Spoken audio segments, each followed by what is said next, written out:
On Monday, 525 striking auto workers at the Clarios battery plant outside of Toledo, Ohio, overwhelmingly rejected a second contract brought back by the United Auto Workers apparatus by more than 75%.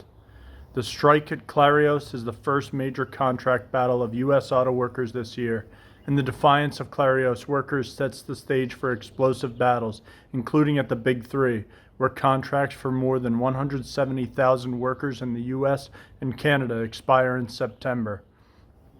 Clarios workers initially walked out on May 8th, a week and a half after they rejected by 98% the first contract brought back to them by UAW Local 12. Over the past 2 weeks, corporate management, backed by the government, has sought to browbeat workers into submission. Clarios hired strikebreakers, shifted production to other plants, cut workers off their health care, and obtained a court injunction limiting picketing.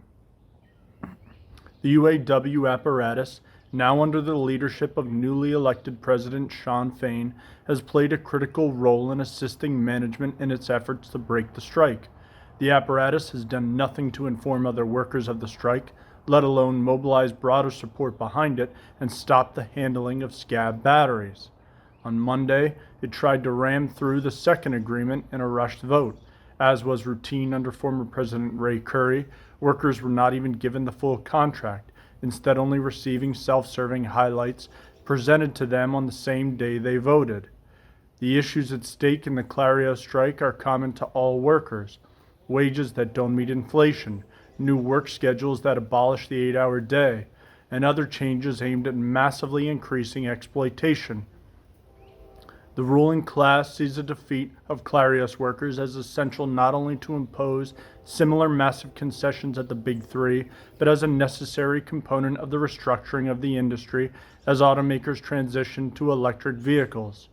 In its statement last week, the International Workers Alliance of Rank and File Committees explained, quote, "The outcome of the struggle at Clarios will determine the future course of events. It is therefore necessary that workers approach the strike strategically as a critical battle in a broader war," end quote.